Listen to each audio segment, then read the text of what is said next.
Obama finally stepped forward, his hand brushing the microphone lightly. Steady, controlled, almost surgical. "You know, Donald," he began, voice smooth as glass. "I've heard a lot of strange things over the years. Heard folks say I wasn't born here. Heard folks say I never worked a day in my life. I've even heard people suggest that reading a book is un-American." A ripple moved through the crowd.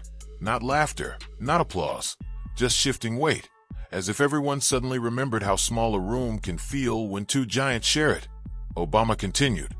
"But here's what I haven't heard," he paused, timing like a conductor. "I've never heard anyone say they regretted learning. I've never heard someone succeed by knowing less than the man next to him. And I've never, not once, met someone who made the world better by tearing down someone else's education instead of building up their own." Trump blinked.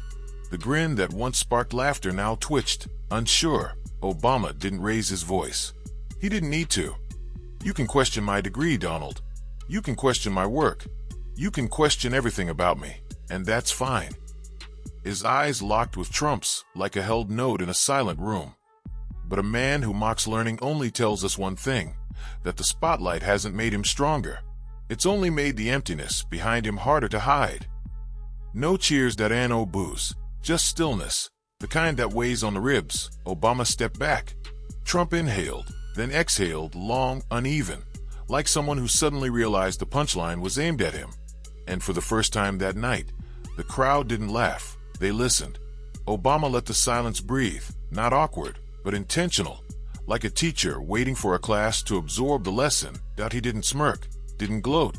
He simply existed with the authority of someone who didn't need to shout to be heard. Then he leaned a fraction closer to the mic. "You know, Donald, it's easy to laugh at things you don't understand. It's easy to mock what you never had to chase. Education doesn't make a man better than someone else, but disrespect for it." He paused just long enough for the room to tighten. That reveals fear. Fear that someone might know more. Fear that effort matters. A murmur rippled across the venue, like wind through dry grass. Someone near the front mouthed, "He's burying him." Obama went on. "I've never accused anyone of being too educated. Never questioned someone for putting in the work. Because learning, real learning, takes humility. It takes discipline. It takes the ability to say, I might not know enough yet." His eyes stayed locked on Trump, not hostile, just unblinking. "And I've found," he said quietly, "that the loudest person in the room is usually the one most worried about being ignored." That line landed like a dropped microphone. Even though Obama never let it fall, Trump's expression flickered. Irritation, surprise, the faintest twitch of uncertainty. A man who had walked onto that stage certain he controlled the room was suddenly fighting for oxygen inside it. And no chance, then no applause. Just a tension so thick the lights seemed dimmer than before. Then, somewhere in the middle rows, a single clap, sharp, defiant. Another joined it, then another. Not a roar, not yet, but the start of one. Trump opened his mouth, breath shaky like he'd sprinted instead of spoken. Obama smiled only with his eyes. "I don't mind the jokes," he said softly. "But jokes stop being funny when the truth answers back." The applause grew, hesitant, then swelling, like a tide that had been waiting for permission to rise. And in that moment, Donald Trump wasn't the center of the stage anymore. He was standing in the shadow of someone who didn't need volume to win. He only needed words. "Donald," Obama finally said in a voice steady enough to cut through the room without force, "you're confusing entitlement with achievement." A ripple went through the audience. Not laughter, not applause, just the sharp intake of hundreds of breaths at once. Obama kept going, his tone neither angry nor smug, just factual, precise. "People don't get pushed through Harvard. They get pushed through life when they believe things should be handed to them. Degrees aren't gifted, they're earned. You don't get one by volume, or by brand, or by being the loudest person in the building." He lifted his chin slightly, not defiant, but assured. "You get it by doing the work, night after night, page after page. Not by saying you're smart, by proving it." Trump opened his mouth, but nothing came out fast enough. For the first time that night, he looked like a man who hadn't prepared for the answer he received. Obama continued, easing into the mic like someone explaining a simple truth.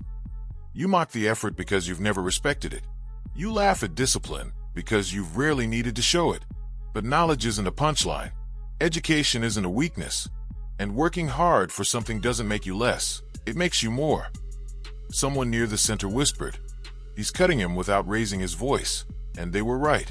Obama wasn't attacking, he was exposing. Trump tried again, forcing a chuckle, but the timing was gone. The audience wasn't in the mood for jokes anymore. They were paying attention. Obama stepped back just half an inch, giving space for his final point to land. "You don't have to like that I went to Harvard, Donald. You don't have to respect it. But you should understand something." Another pause, calculated, clean, sharp enough to hold the entire hall. "No matter what you say about my degree, I earned it, I can prove it, and I don't have to shout for people to believe me." This time, applause didn't build slow, it hit like thunder at a surge from the back rows, sweeping forward in a wave that shook the air. Some stood. Some clapped reluctantly. Some clapped because they knew history just swung the door in a different direction. Obama didn't raise his hands or bow, he simply nodded once, calm and composed, as if the moment belonged not to victory, but to clarity. And for the first time that night, Donald Trump wasn't steering the room, Barack Obama was. The veteran in the front row didn't cheer, he just stared, long, unblinking, as if weighing which version of strength felt more real.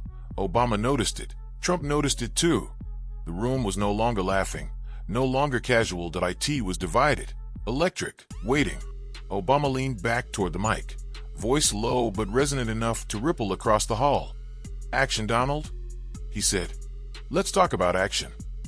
A hush fell like a curtain, Trump's brow tightened, just slightly. Obama's voice didn't rise, didn't sharpen, it settled, like something heavy being placed carefully onto a table. Education built this country. Engineers didn't learn in a tower with your name on it. Doctors didn't train in a penthouse suite. Lawyers, scientists, soldiers, teachers, they didn't come from skyscrapers. They came from classrooms. A murmur, softer than applause, but deeper, rolled across the room. Obama didn't look at Trump while he spoke, he looked at the audience. Students, parents, veterans, workers, teachers, people who knew the grind. Then he turned back, full eye contact, unblinking. "You measure success in buildings, I measure it in people." This time the applause came fast, no hesitation, no checking first to see how others felt.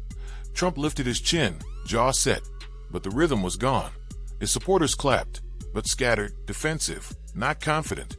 Obama stepped closer to the podium, calm but coiled with precision. A building falls if the foundation is weak. He paused. So does a country. A sharp intake of breath spread through the audience, collective, involuntary. Trump opened his mouth, maybe to interrupt, maybe to regain ground, but the timing was already lost. Obama continued, steady, unwavering. "You mock degrees," he said, "because you've never had to rely on one." Gasps. Audible. Someone in the crowd whispered, too loudly to stay private, "Oh man, that one landed." A few laughed, nervous. Others exhaled like tension releasing through the ceiling. Trump straightened, fingers tightening around the microphone. Obama didn't raise his voice. He didn't need to. "But there are millions of Americans," he said, "who don't inherit opportunity. They earn it." Applause surged, louder than any so far, not explosive, but rolling, building, undeniable. Teachers stood, students lifted phones. Reporters stopped typing only to look up, aware they were watching a moment. Trump tapped his mic, forcing a smirk. "So what?" he snapped. "You think a diploma makes you better than the people who build things?"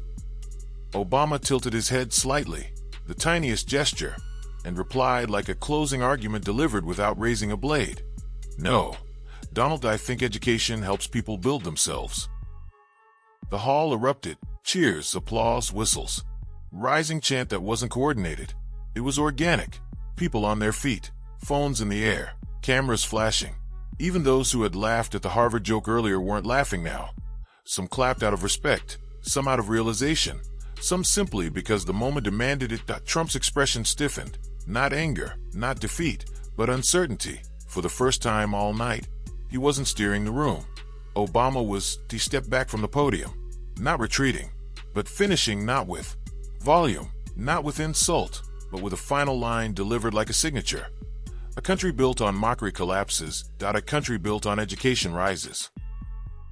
And in Phoenix, in this fictional hall, the crowd did not just hear it, they felt it.